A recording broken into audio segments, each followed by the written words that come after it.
प्रिय विद्यार्थियों, आज हम पक्सिनिया के जीवन चक्र के बारे में विस्तार से चर्चा करेंगे। तो सबसे पहले पक्सिनिया की वर्गीकृत स्थिति या सिस्टमेटिक पोजीशन को देखते हैं।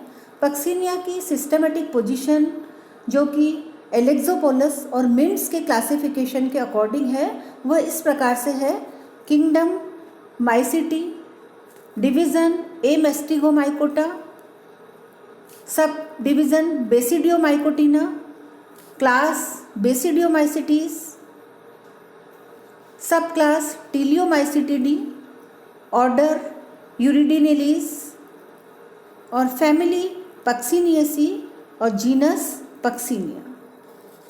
पक्सिनिया वंश में लगभग 1800 जातियां हैं जो विश्व के प्राय सभी भागों में पाई जाती हैं। भारतवर्ष में इसकी लगभग 147 जातियां पाई जाती हैं।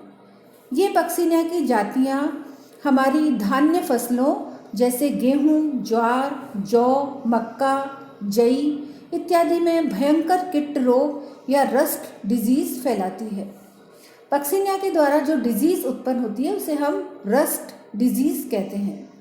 यह रोग भारतवर्ष के विभिन्न प्रदेशों में रतवा, घेरीर, तोम्बोरा, गेरुआ इत्यादि नाम से जाना जाता है। पक्सिनिया की जो जातियां हैं उनको हम दो भागों में बांट सकते हैं। कुछ जातियां एकाश्रयी या ऑटोशियस होती हैं। ये ऐसी जातियां होती हैं जो अपना जीवन चक्र एक ही परपोषी में पूरा कर लेती हैं। एग्जाम्पल है इसका पक्सिनिया बटलेराई एंड पक्सिनिया एस्पेरेगाई। कुछ जातियां जो कि हेट्रोशियस या भिन्नाश्रयी होती हैं, ये जो जातियां हैं इनको अपना जीवन चक्र पूरा करने के लिए दो परपोषियों की ज़रूरत होती है।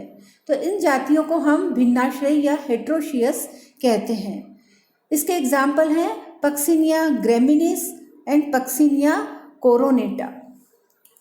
भारतवर्ष में जो रस्ट डिजीज़ या जो कीट रोग है वह 1827, 1839 व 1947 में भयंकर रूप से फैला, जिसके कारण धान्य फसलों को बहुत ही हानि पहुंची।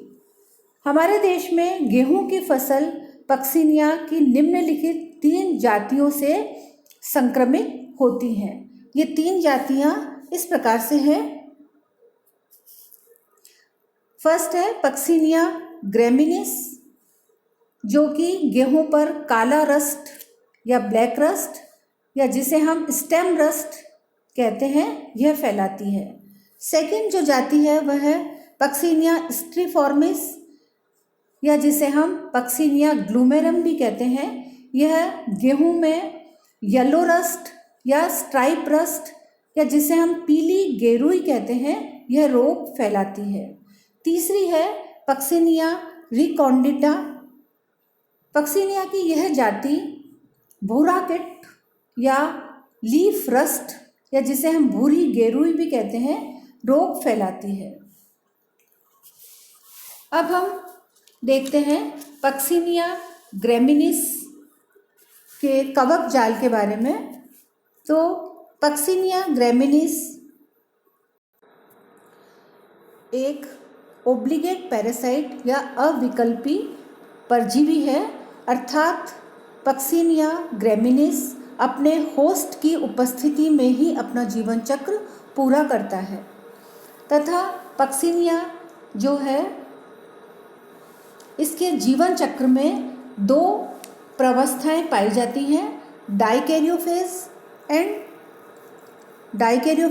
एंड हैप्लोफेज। इस प्रकार से इसके कवक जाल की 2 अवस्थाएं पाई जाती हैं, डाइकैरियोफेज एंड हैप्लोफेज। ये जो डाइकैरियोफेज है या द्विकेंद्रक प्रावस्था है, यह ट्रिटिकम एस्टिवम अर्थात गेहूं में पाई जाती है और गेहूं इसका प्राइमरी होस्ट कहलाता है।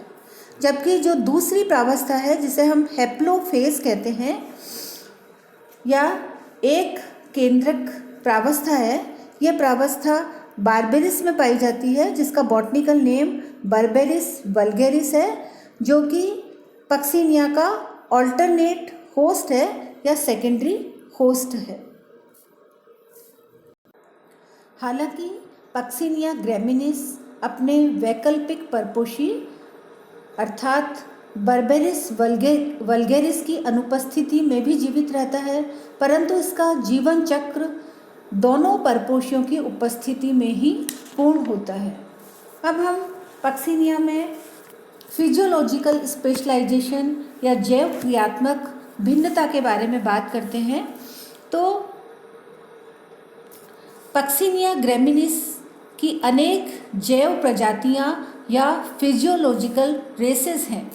ये सभी प्रजातियां अपने परपोषी के प्रति जैव क्रियात्मक विशिष्टता दर्शाती हैं।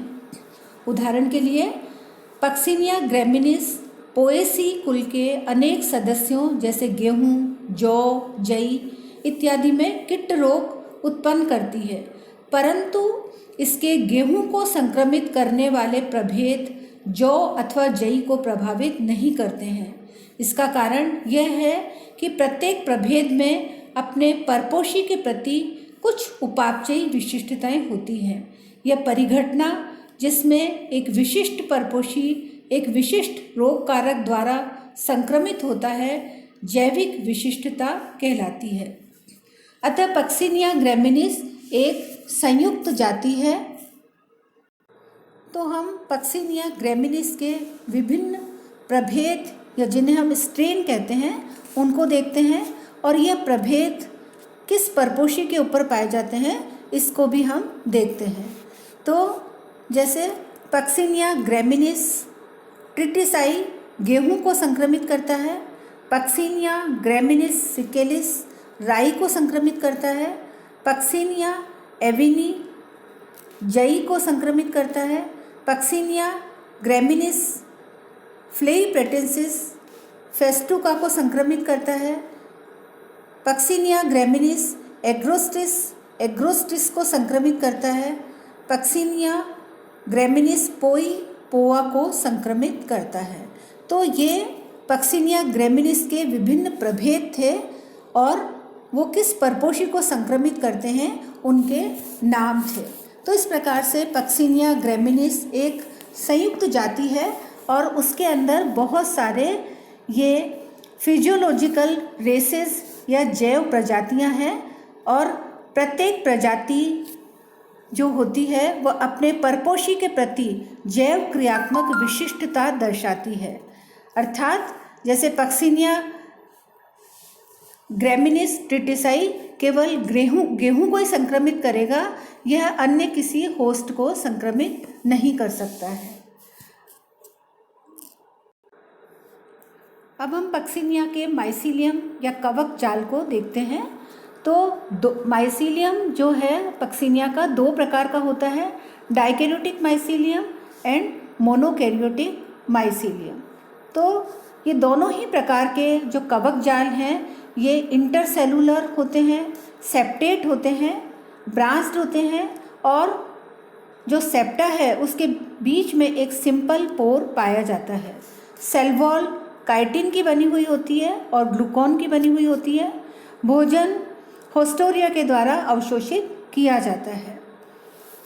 अब पक्सिनिया के जीवन चक्र की बात करें हम, तो पक्सिनिया ग्रैमिनिस एक दीर्घ चक्रीय या मैक्रोसाइक्लिक फंगस है। इसके जीवन चक्र में 5 प्रकार के बीजाणु या स्पोर्स बनते हैं, जो कि इस प्रकार से हैं: यूरिडोस्पोर्स, टेल्यूटोस्पोर्स, बेसिडियोस्पोर्स, पिक्निडियोस्पोर्स एंड एसियोस्पोर्स। तो ये जो 5 प्रकार के बीजाणु हैं ये एक निश्चित क्रम में 2 विभिन्न परपोषियों में बनते हैं। तो इनमें से जो यूरिडोस्पोर, टेल्यूटोस्पोर और बेसिडियोस्पोर्स हैं ये तीनों प्राथमिक परपोषी जो कि ट्रिटिकम एस्टिवम या गेहूं है उस पर बनते हैं, और जो पिक्निडियोस्पोर और एसियोस्पोर्स हैं ये दोनों प्रकार के बीजाणु वैकल्पिक परपोषी या जो कि बर्बेरिस वल्गेरिस है उसके ऊपर पाए जाते हैं।